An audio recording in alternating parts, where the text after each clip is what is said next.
Punjabi radio USA पेश करता है अज दा दिन सिख इतिहास विच।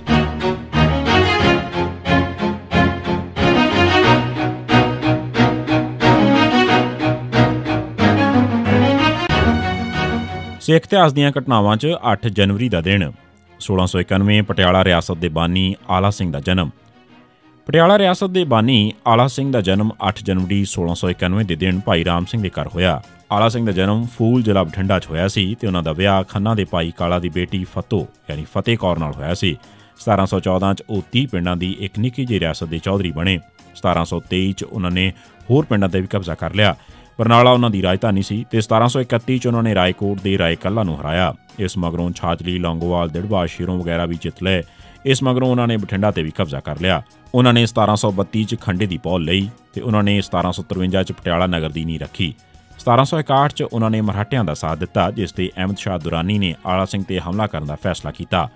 मराठियां नूं बुरी तरह तबाह करन अते लखां करोड़ां दा माल लुੱਟਣ मगरों अपने आप नूं दुनिया की सब तो वड्डी ताकत ते कामयाब ताकत समझदा होया अहमद शाह दिल्ली तो मुड़ पिया। 29 मार्च 1661 के दिन पुजा। इत्थे पटियाले का राजा आला सिंह अहमद शाह के दरबार च हाज़र होया ते बहुत सारे कीमती तोहफे पेश किए। अहमद शाह ने खुश होने की बजाय आला सिंह नूं गिरफ्तार कर लिया क्योंकि आला सिंह ने बीते साल मराठियां की मदद की सी। आला सिंह ने अहमद शाह तो इस गलती की मुआफ़ी मंग लई। अहमद शाह ने उसनूं 3 लाख रुपए जुर्माना अदा करने वास्ते आख्या। जुर्माना वसूल करन मगरों अहमद शाह ने आला सिंह नूं अफगान हुकूमत वालों पटियाले का राजा का अहुदा यानी खिताब दिता। मगरों आला सिंह वालों अफगानियों की गुलामी कबूलन ते सरबत खालसा के जथेदार सरदार जस्सा सिंह आलूवालिया ने उसकी बेइज्जती की ते उसनूं भारी जुर्माना किया।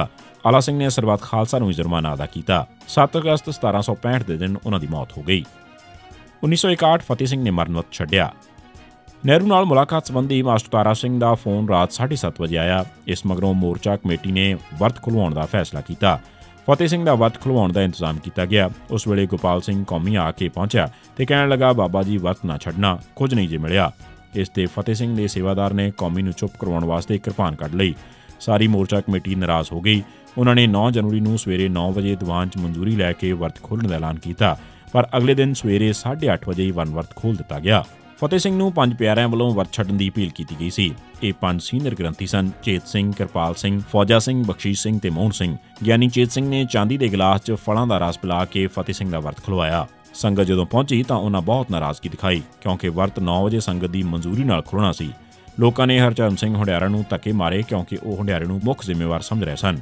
ਇਸੇ ਦਿਨ ਫਤਿਹ ਸਿੰਘ ਦੇ ਵਰਤ ਖਤਮ ਹੋਣ ਦੀ ਖੁਸ਼ੀ 'ਚ ਦਰਬਾਰ ਸਾਹਿਬ 'ਚ ਆਤਿਸ਼ਬਾਜ਼ੀ ਵੀ ਚਲਾਈ ਗਈ ਤੇ ਦੀਪਮਾਲਾ ਕੀਤੀ ਗਈ। 1986 ਬਰਨਾਲਾ ਦੀ ਹਕੂਮਤ 'ਚ ਕਪੂਰਥਲਾ ਦੀਆਂ ਸਿੱਖ ਕੁੜੀਆਂ ਤੇ ਜ਼ੁਲਮ। ਸਿੱਖ ਸਟੂਡੈਂਟਸ ਫੈਡਰੇਸ਼ਨ ਨੇ ਬਰਨਾਲਾ ਸਰਕਾਰ ਦੇ ਜ਼ੁਲਮਾਂ ਵਿਰੁੱਧ ਰੋਸ ਜ਼ਾਹਰ ਕਰਨ ਵਾਸਤੇ 10 ਜਨਵਰੀ 1986 ਦੇ ਦਿਨ ਰਸਤਾ ਰੋਕੂ ਦਾ ਐਲਾਨ ਕੀਤਾ।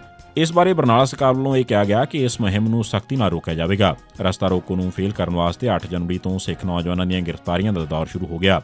ਜਲੰਧਰ, ਹੁਸ਼ਿਆਰਪੁਰ, ਅੰਮ੍ਰਿਤਸਰ, ਫਗਵਾੜਾ, ਫਿਰੋਜ਼ਪੁਰ ਤੇ ਕਪੂਰਥਲਾ ਸ਼ਹਿਰਾਂ 'ਚ ਸੈਂਕੜੇ ਗ੍ਰਿਫਤਾਰੀਆਂ ਕੀਤੀਆਂ ਗਈਆਂ। ਕਪੂਰਥਲੇ 'ਚ ਸਿੱਖ ਨੌਜਵਾਨਾਂ ਨੂੰ ਗ੍ਰਿਫਤਾਰ ਕੀਤਾ ਗਿਆ ਸੀ ਤਾਂ ਜੋ 10 ਜਨਵਰੀ ਦਾ ਰਸਤਾ ਰੋਕੋ ਫੇਲ ਕੀਤਾ ਜਾ ਸਕੇ। ਜਸਵਿੰਦਰ ਸਿੰਘ ਦੀ ਗ੍ਰਿਫਤਾਰੀ ਵਿਰੁੱਧ ਨਾਅਰੇ ਲਾਉਣ ਤੇ ਪੁਲਿਸ ਨੇ 3 ਸਿੱਖ ਕੁੜੀਆਂ ਪਰਮਜੀਤ ਕੌਰ, ਨਰਿੰਦਰਜੀਤ ਕੌਰ ਗੌਰਮੈਂਟ ਕਾਲਜ ਤੇ ਰਵਿੰਦਰ ਕੌਰ ਹਿੰਦੂ ਕਾਲਜ ਤੇ ਜ਼ਾਲਮਾਨਾ ਤਸ਼ੱਦਦ ਕੀਤਾ। ਉਹਨਾਂ ਨੂੰ ਕੇਸਾਂ ਤੋਂ ਧੋਇਆ ਗਿਆ ਤੇ ਠੁੱਡੇ ਮਾਰੇ ਗਏ। ਇਸ ਤੋਂ ਇਲਾਵਾ ਉਹਨਾਂ ਨੂੰ ਡੰਡਿਆਂ ਦੀ ਮਾਰ ਵੀ ਮਾਰੀ ਗਈ। ਇਸ ਤੇ 35 ਵਕੀਲਾਂ ਨੇ ਧਰਨਾ ਮਾਰਿਆ ਤਾਂ ਹੈੱਡ ਕਾਂਸਟੇਬਲ ਅਮਰਜੀਤ ਤੇ ਪਰਮਜੀਤ ਨੂੰ ਲਾਈਨ ਹਾਜ਼ਰ ਕਰ ਦਿੱਤਾ ਗਿਆ। ਹੋਰ ਕਿਸੇ ਨੂੰ ਵੀ ਸਜ਼ਾ ਨਾ ਹੋਈ। 8 जनवरी 1987 के दिन एक बेगुनाह सिख शंगारा सिंह ਨੂੰ पुलिस ने लोपो के थाने 'ਚ कुट-कुट के मार दिता। 8 जनवरी 1993 के दिन पुलिस ने जसविंदर सिंह गंडासा वासी डड्डोवाली, बलविंदर सिंह संधू वासी घणीए के बांगर, कुलविंदर सिंह, लखविंदर सिंह लखा वासी यूपी, जगीर सिंह फौजी वासी काला अफगाना ਨੂੰ ਛਿਛਰੇਵਾਲ ਅਤੇ ਫਤਿਹਗੜ੍ਹ ਚੂੜੀਆਂ ਵਿਚਕਾਰ ਨਕਲੀ ਮੁਕਾਬਲੇ ਬਣਾ ਕੇ ਸ਼ਹੀਦ ਕਰ ਦਿੱਤਾ। ਇਹ ਸੀ ਸਿੱਖ ਇਤਿਹਾਸ ਦੀਆਂ ਘਟਨਾਵਾਂ 'ਚ 8 ਜਨਵਰੀ ਦਾ ਦਿਨ।